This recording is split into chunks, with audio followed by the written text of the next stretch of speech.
Morning. Today's song, really old one. Give me some.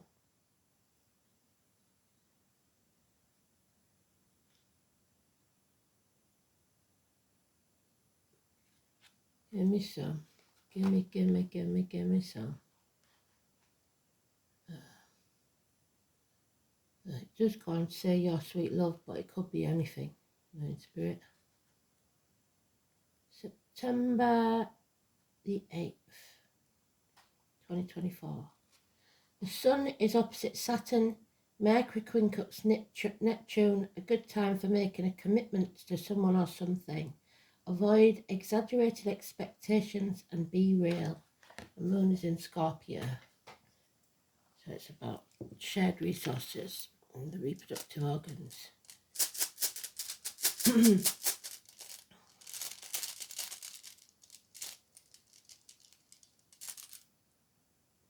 Kunas, Ken.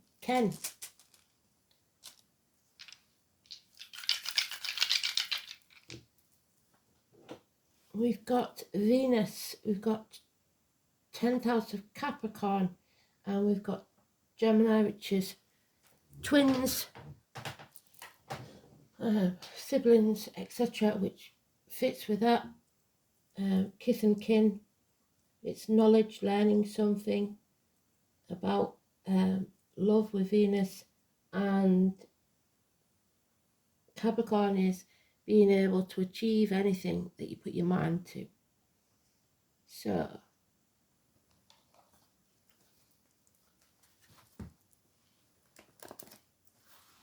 gaining knowledge or family. Do you ken? Do you understand? Scottish or kin? Kinfolk, relatives.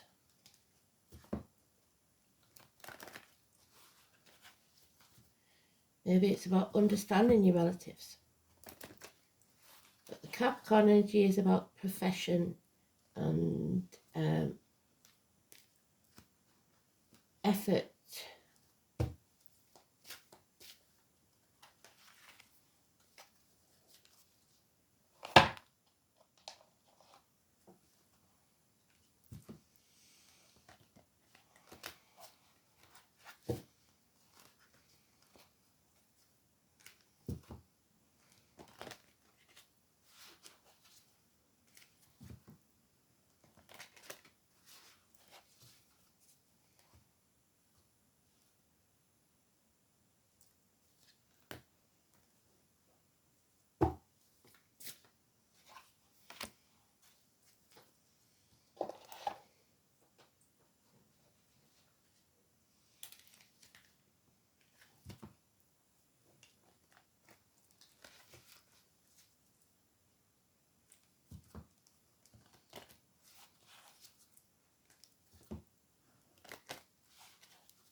So today's card is about strength. Strength of character. Power struggles maybe. The heart and the back. It's Leo energy. It's about health, karma, courage, or the lack of it, depending on how it comes out.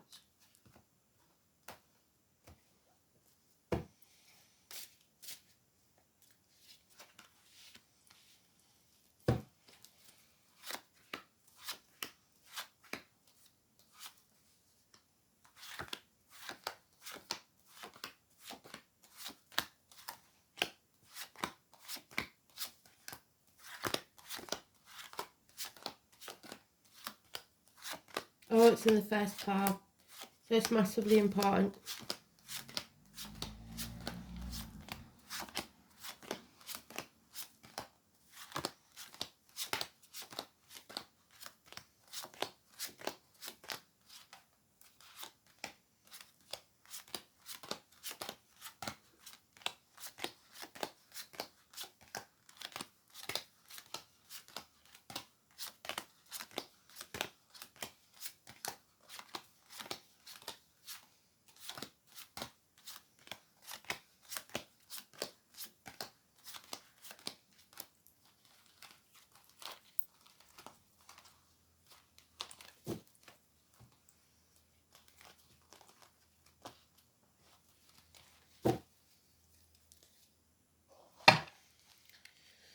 So that is the Scorpio energy that's in the astrology. It's about the reproductive organs, shared resources. It's about an unloving female. Someone possibly that drinks. Or a Scorpio, which is 21st of October to 21st of November. Wherever it's in your chart is a problem. We need to find that love. Even if it's small to start with, it's possibly a child of water energy, Cancer, Pisces, Scorpio, somebody younger, or an immature energy, or it's the beginnings of love. No commitment, but there's love there.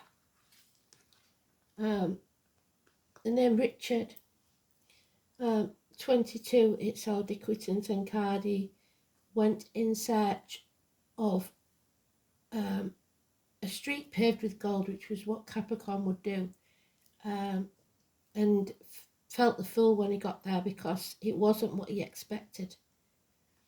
But he didn't give up, and he became the Lord Mayor of London anyway. So London and the Lord Mayor could be important, but it's also about people laughing behind your back when you said you were going to do something and then you do it. It's feeling the fear and doing it anyway, taking a risk. 22. There is here, though, a decision to be made, and you may be in denial or protecting others or not sure of the facts. There can be no creation here. Nothing is being created. So it's not a new life. It's not a child, a baby. It is something can't be created, possibly because there's no love for it, or there's no finances for it, because it's reproductive organs and shared resources. So you have to be strong. This may be an internal struggle or a power struggle that you have to win. And you will win, and you will become stronger for it in heart. In health-wise, it's heart and back, but it's your strength of character. And then you will win this battle. And the change will take place for the better. So all the major arcanas are in the upright, which is very, very good. This is not something new that's being created. This is something already existing, and if it's with a certain person, who's a Scorpio, it cannot be reborn. So 9 months.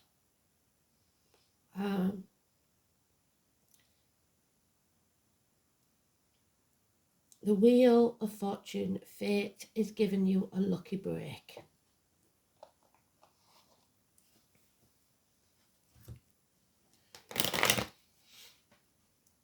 Two weeks though of indecisiveness. Not sure what to do. Saying no. So that's the no card. No thank you. even if it makes you look the fool. No, thank you. I don't think I will this time.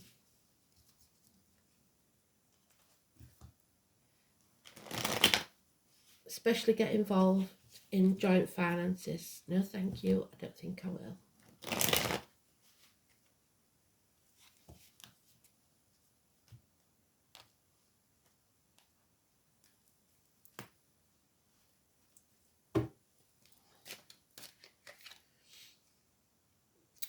Somebody acted in haste, and there's some unfinished business here. This is knowledge, which is Kunaz, gained. So don't give up. Put all your passion into it. You've got to finish what you started. There may be no communication there. Someone's blocked. A parcel doesn't arrive. A message isn't received. So check your spam box and etc. Make sure things have been sent. This is also another immature energy or child, Taurus, Virgo, Capricorn energy. Something is not improving, and it looks like finances. It could be someone of a darker complexion, it could be somebody in uniform.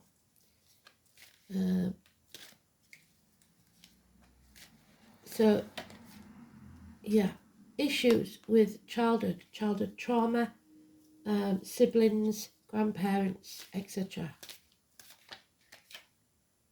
No reunions, no celebrations for at least 3 months.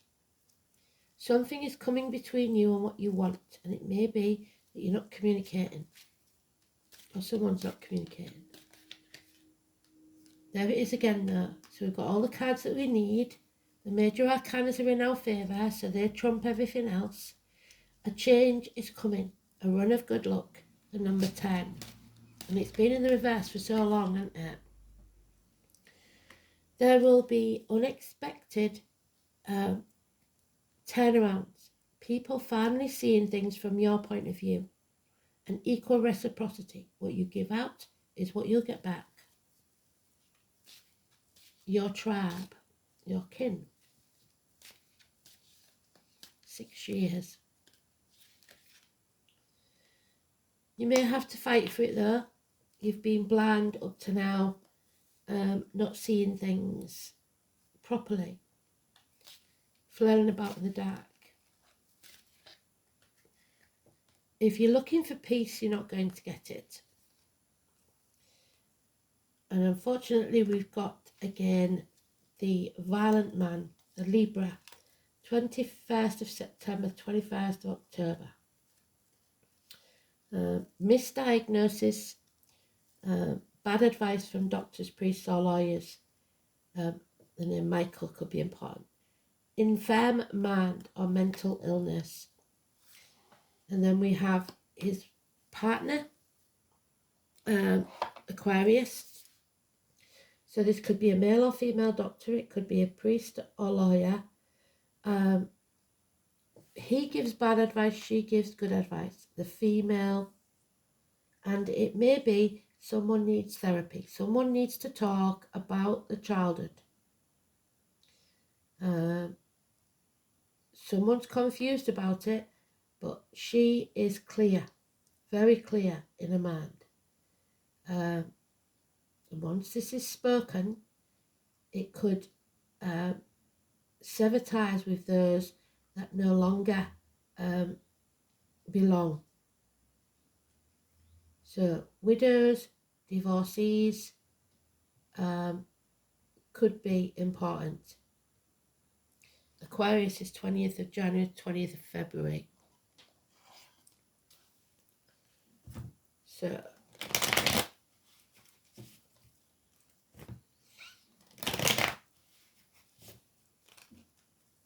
a change is coming, still for the better, because all those are minor arcanas. The majors are all in our favour. The 10th house So we've got 10, 10, 10.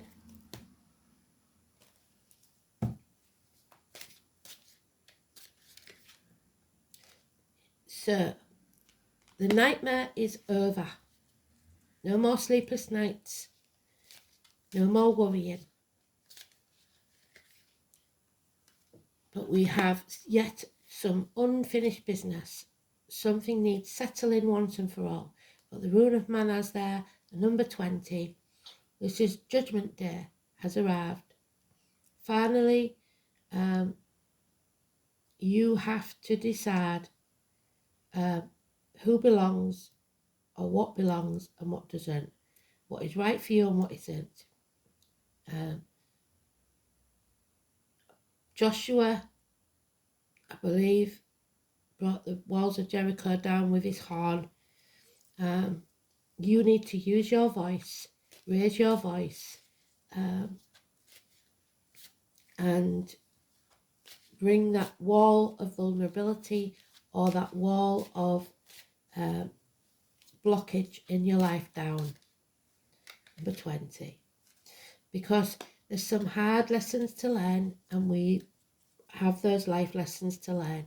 It could be addictions to overcome, alcohol, drugs, smoking, whatever your vice is, online shopping, or just to a way of life of the old way of doing things.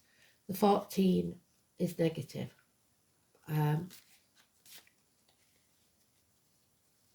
Sagittarius energy. A lack of knowledge, possibly refusing to learn, or failed study. A rejection, maybe, a missed opportunity that you could have had. A decision, like we said, on whether to sell your soul to the devil or to bind your soul to the spiritual. Stuck in stormy waters for 6 weeks. Not moving on because somebody refuses to leave the past behind. That small child inside of you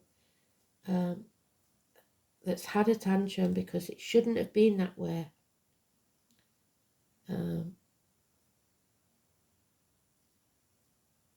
Visions of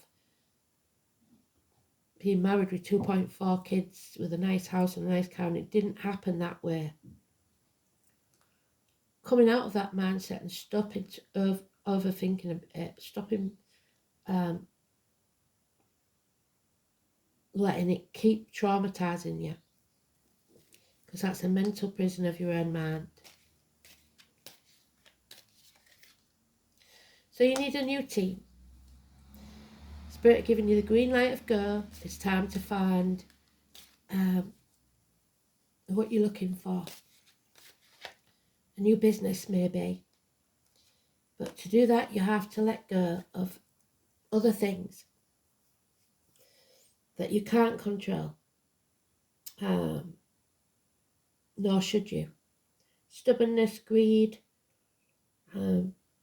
holding on to things and people that no longer serve you. Well past the sell-by date. Your fingers are bleeding from it.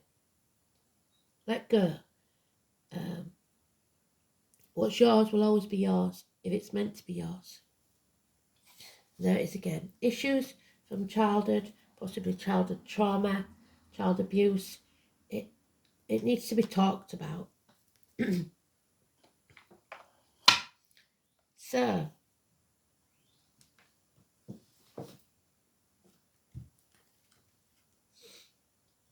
Ken Kunaz.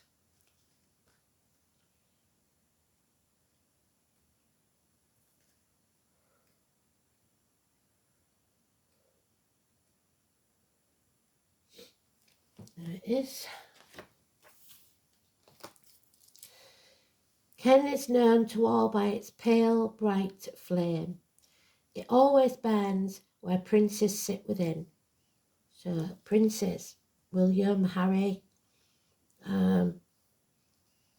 Ken or Sen, when the ancient Norse referred to it as Quan. the letters K or C. Kunaz. And I always think, because my son used to write his name Casey, it's Casey. Maybe. Kunaz is the flame or torch cut from the branch of the pine tree. Its one light keeps the darkness at bay and allows the watchful sentinel to protect his charge from harm. It has other associations too. It can symbolise learning, especially the knowledge handed on from generation to generation. And that is knowledge that you haven't gained yet. Which is why the word Kunaz and Ken are related to our word kin or kindred. The symbolism of the flame can be additionally applied to passion, without which further generations would not exist. There's no passion now. So there can be no further generations. So possibly a childless couple. On the other hand, the word kan also resembles the word for wasting or ulcer, possibly because when maintaining this flame, the kindling that provides its fuel is eventually consumed. So maybe it was a growth on the ovaries or something like that that stopped this reproduction. The rune Kornas is associated with trustworthy gatekeeper of the gods. Heimdall's deity as a mysterious and brooding as a pine forest. Heimdall was the son of Odin, so sons and fathers, problems with the eyes, and the hanged man again. And it was his job to prevent mortals and giants from crossing the rainbow bridge, which we usually have on the Sagittarius card, Bifrost, as it was prophesied that they would do, thereby bringing about Ragnarok, or the end of the world, the twilight of the gods. He was ever watchful and was thus identified with the vigilant owl. And we know, don't we, that the owl is Sagittarius. It is, well, the nearest to Sagittarius in the Native American. It is 23rd of November to December 21st.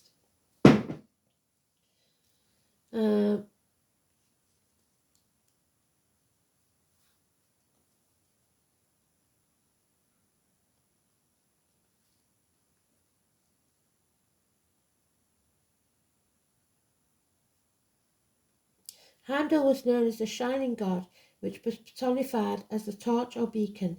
He stood between Asgard and the world of humankind and is accredited with passing on the knowledge of the rune of the mortals. So someone will be giving you some knowledge. Bonfires and beacons lit on mountaintops in order to pass on news of great importance, were likewise associated with this rune. The most obvious meaning of this rune is gaining and passing on knowledge. However, we should not forget its connection with passion, which can be felt in both a physical and mental sense. One may be passionate about a subject or a person, for example, and when that rune is in the reading, the two concepts are often strangely mixed together. Just as the ancient Anglo-Saxon verb kennen meant both to conceive and to bring forth from the mind, in more mundane terms, kunas can mean the start of a consuming love affair, the spark of a meaningful relationship that will teach both parties, learn some lessons, a thing or two, about life. This is one of the most positive runes leading you on a path of new discovery. It is also an indicator of safety, because in some mystical sense you are being watched over as thoroughly as Heimdall or the vigilant owl were guarding you from danger. A sudden powerful insight is also likely when this is prominent. A clarity of vision like you've never known before. So suddenly things become very clear. It could be a lost love, a friendship, an old loyalty, foretold when Kornas appears in the inverted position. You may feel yourself to be adrift and abandoned, with little idea of what to do next. However, Kornas is primarily associated with learning, so it's important to remember that some lessons are hard ones, and it may be that it's time to let go. What did I say? Where's that Four of Pentacles? There it is, let go.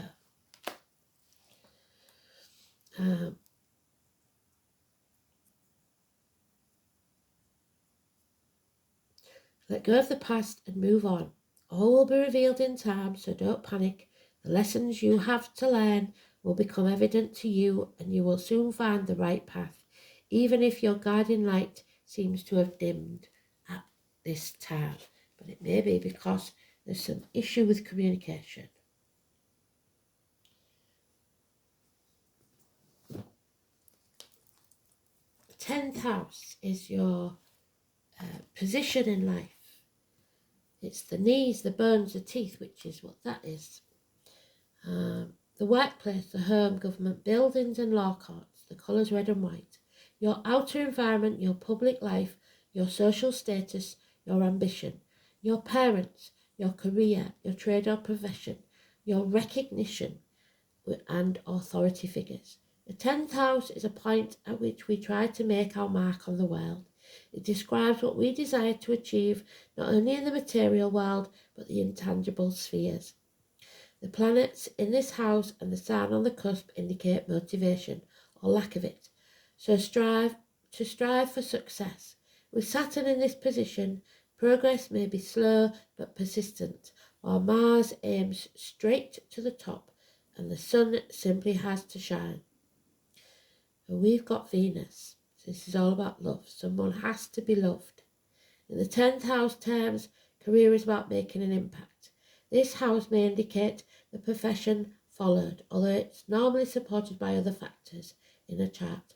Mars and Aries are traditionally associated with aggressive professions. Mercury and Gemini, careers that involve writing. So there you go, writers, poets, etc. Saturn and Capricorn can indicate a teacher or upholder of law. So we've got Gemini, which means a writer.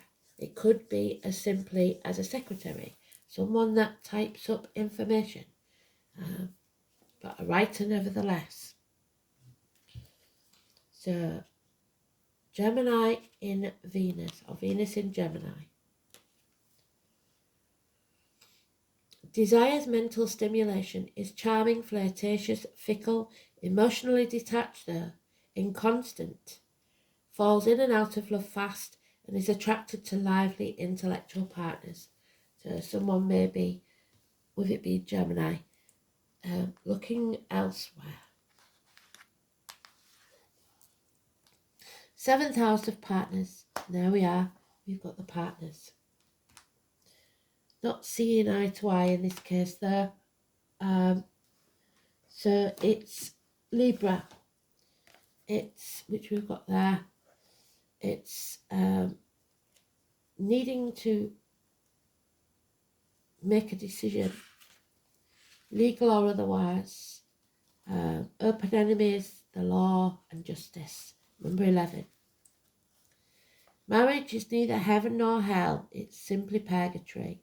The name Abraham and Lincoln could be important. So it could be Lincoln, the place, Abraham, the person, or Abraham Lincoln, I believe, is on your cash in America. So bindings, whether emotional, domestic or lawful, are what is right or permissible, are indicated.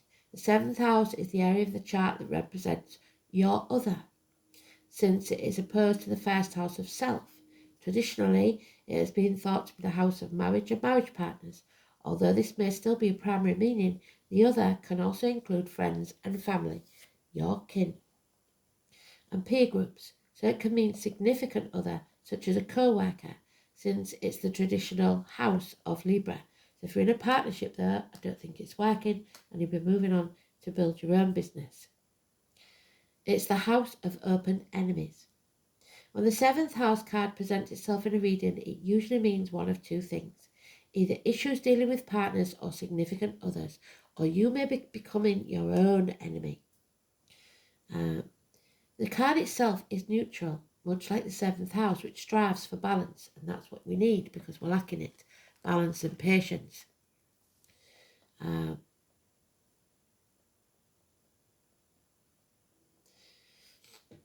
Pisces or Neptune nearby would imply a relationship could slowly dissolve or fade. Well, we haven't got Pisces or Neptune.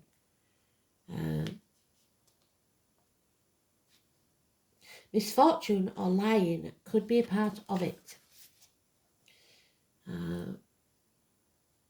It's not a good time for legal cases. The end result will not be what you've hoped for. Something may drag on and again end over time, dissolving away with no closure. Because you've been blocked.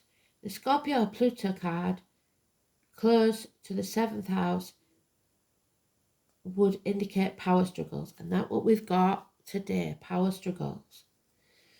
And even ruthlessness. There could be issues, domination and control, and this card could apply to partnerships and legal rulings. But if the Libra card is in with that, then with Venus, it's a positive card to have.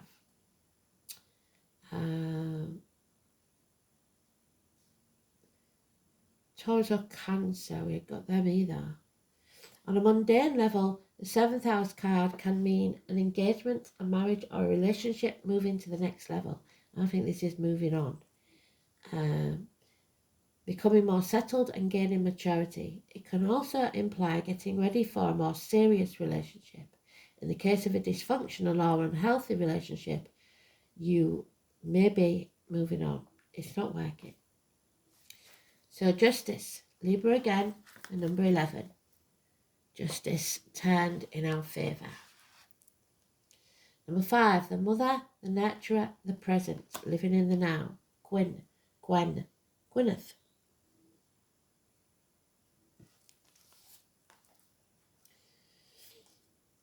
So the present, the mother,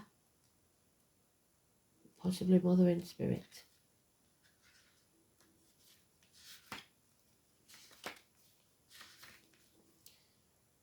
The Trinity knot, the maiden, the mother and the crone, the power of the three, the past, present and the future. It's not working because we've got them there.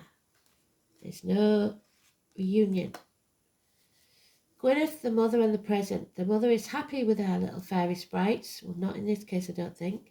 Nurturing is an aspect that one can give to others and also give to oneself. It's a beautiful thing to help others, but many times it is to our detriment, and we are drained because we've got that lady there. She's telling us our cup is empty. It's to the detriment of our own health. We forget to put ourselves on a priority list. We hear too often that you cannot drink from an empty cup. So maybe your mother just couldn't give. Caregiving must drink from this cup first in order to be of benefit to others. Gwyneth may be asking you to look at where you are not looking after yourself. Are you living the life you wish? Does anyone in your life give back to you or support you in your time of need? Are you tired, overwhelmed, stressed, or giving too much of yourself? It may be time to give back to yourself. The elementals know that this reality is time poor, as we've tried to fit far too much into our days. So they ask us to take small steps to look after ourselves. Read that book, go for a bushwalk, have a cup of tea without your phone. Gwyneth's message is also one of being present. Slow down, stop thinking too far ahead, and be present with yourself, your loved ones, and life itself. It starts with integrating these small things. Once it becomes a habit, you'll find you start increasing these small gestures and feel much calmer and more peaceful for it. So that's where you'll find your peace. And the look of the black cat, the number 19. What is familiar to you? And the cat could be a Leo again. Today's energy, Leo.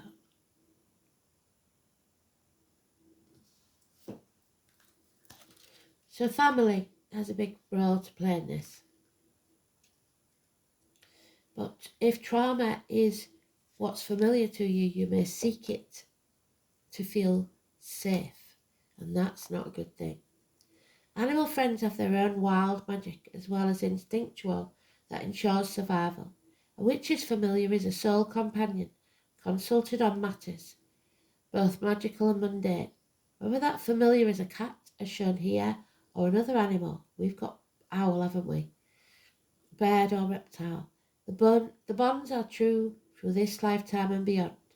To share your life with a familiar is to access your own animal nature as well. Your connection to nature is strong. Pay attention to your animal companions. So the animals, birds, insects, look to see who visits you.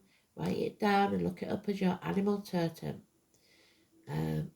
Both in the flesh, fur and feather. And on the etheric plane, a totem animal may become known to you, calling forth qualities you have long possessed but not made good use of. It's time to use your instincts.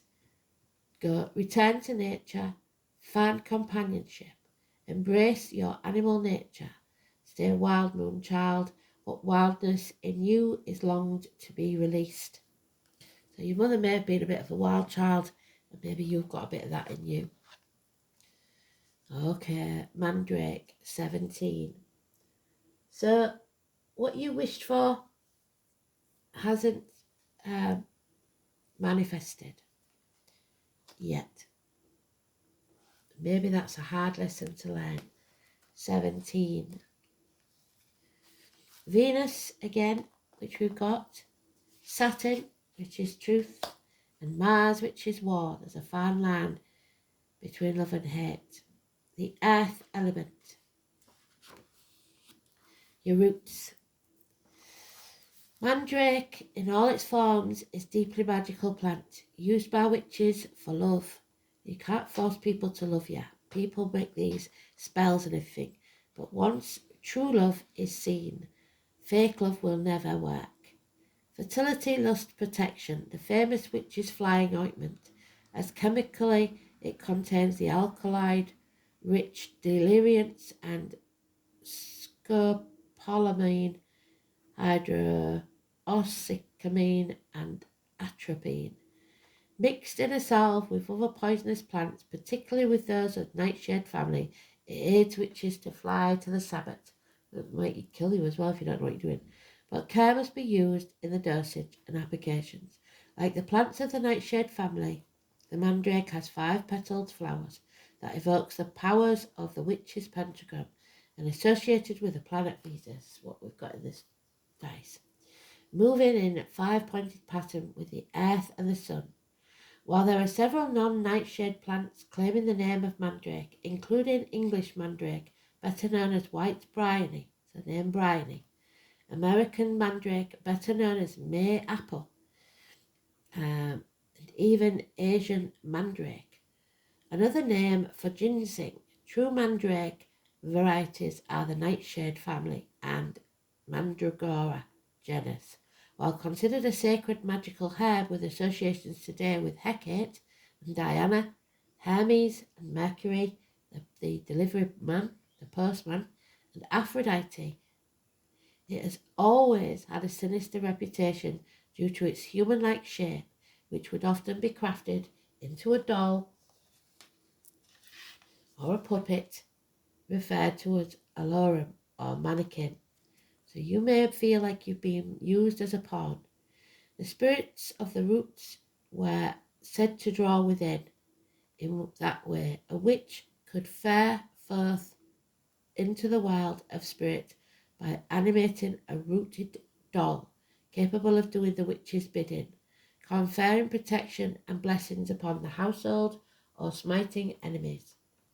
The doll is often clothed and regularly fed with water, wine and milk, or blood, empowering it to perform these duties.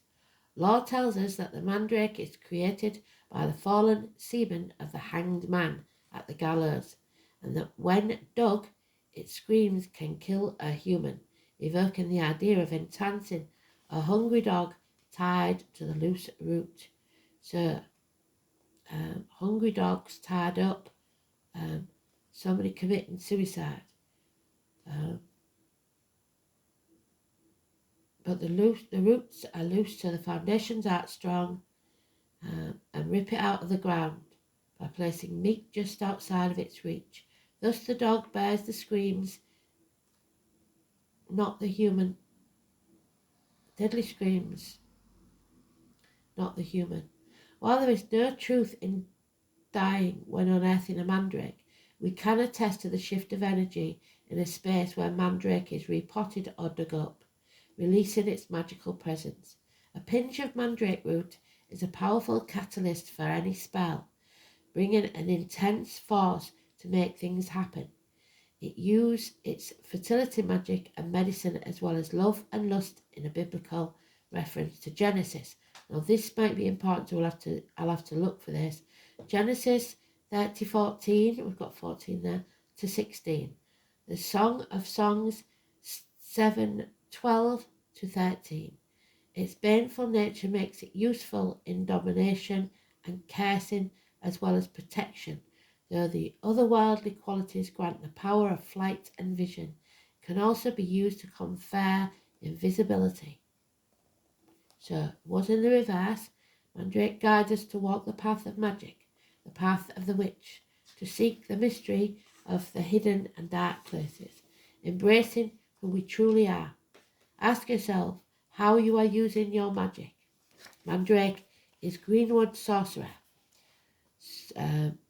aligned with the wisdom of the gallows. If you live anywhere near somewhere called Greenwood, you may be a magician, a sorcerer that lives there that can solve your problem. Aligned with the wisdom of the gallows, the hanged man's mysteries, the depth of the earthy grave, to be reborn. So a rebirth can take place, but you have to see the sorcerer. The mandrake makes the sign of the sorcerer with both hands, reminding us of the witch's power to both bless and curse, while also offering protection from such curses. So we are sending the curses back to sender, breaking family curses. When we might be delirious or uprooted and not seeing things clearly or acting the right way for us. You are a magical creature capable of anything. So make sure that your roots are solid, you know where you're going, and that you're seeing things clearly. Don't confuse the mind. Give me some of your love. Don't be too demanding of some people's love. It's slow and steady. So thanks for listening. That was an interesting one. I didn't expect that one. Speak soon. Bye.